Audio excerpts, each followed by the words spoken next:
Құрметті YouTube қолданушылар, мен сіздерге күнделік KZ қалай тез толтыру керек, соны көрсетемін.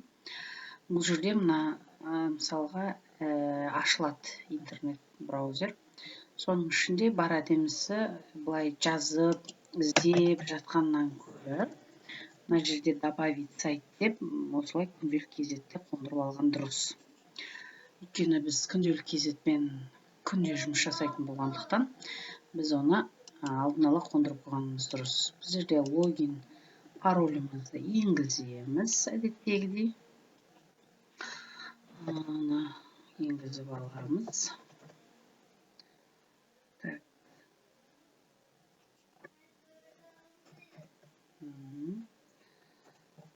Паролімізді енгізіп алып, өзіміздің немізге кіреміз. Екінші мәрте сұрап жатыр.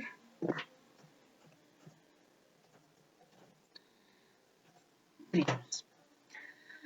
Ашылғаннан кейін бізге жұмыс үстеліміз тұрады. Мына бұл жерде қалай тез толтыру керек, ыңғайлы. Журналдар, оның ішінде күнтізбелік, жаңағы тақырыптық жоспарлар дегенді баспай-ақ, ол енді бірнеше пернетақтаға басу керек болады. Сондықтан да біз бірден жаңағы жұмыс үстелімізге көшіп кетсек, мектеп деген батырмамыз шығады ғой біріншіден. Сол жерде мына бізде оң жақ шетінде төмен қарай жүрсек, расписание бойынша берілген сабағымыз бар. Мұны осы жерден алып тез-тез толтыра салуға болады. Басамыз.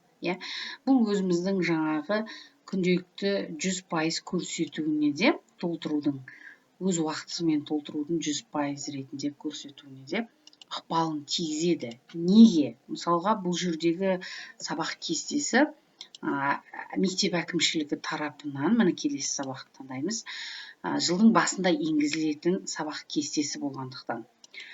Себебі одан кейін әкімшіліктер мысалға кейбір жағдайда өзгерістерге, небір себептерге байланысты, қажеттіліктерге байланысты сабақ кестесін өзгертеді, бірақ оны күнделік KZ-ке өзгерген сайын енгізе бермейді.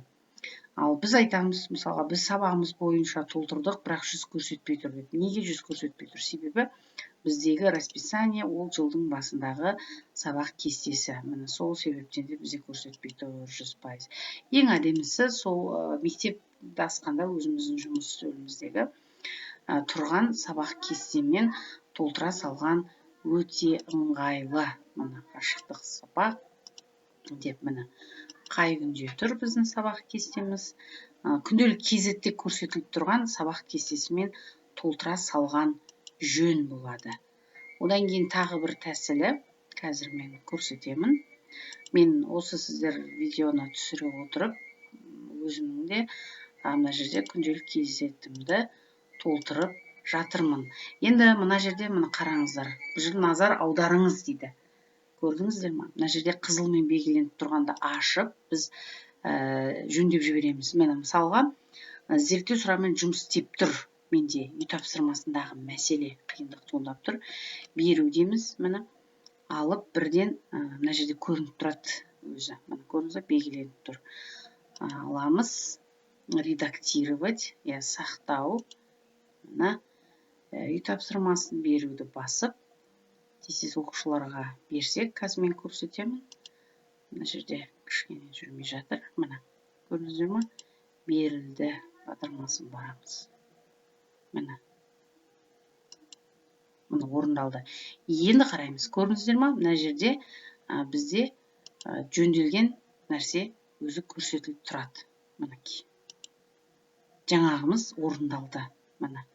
Өстіп, арғарай тексеру деп басып, бірден орындай береміз. Немесе сізде екеу беріліп кетуі мүмкін. Сіз оны алып, жөндеп, біреуін жойып тастасаңыз болады. Екінші бір нәрсесін көрсетмей отыр. Алып, жойып, міне. Біреуін жойып тастадық. Енді біреуін береміз. Мына жерде тапсырмасын беріп, жаңағындай тура сол программа, сол басқан батырмамызды басып, ары қарай жұмыс жасай береміз. Міне қараңыздар қазір. Орындалды. Енді қараңыз, міне көрдіңіздер ме? Галочка қойылды. яғни ол дұрыс жөнделді. Мінекей өстіп ары қарай жөндей берсеңіздер мынаның барлығында жаңағы мынау сияқты жасыл түсті галочка қойылып тұрады, яғни сізде ешқандай мәселе жоқ дегенді білдіреді. Міне сондықтан осылай күнделікті тез толтырамыз.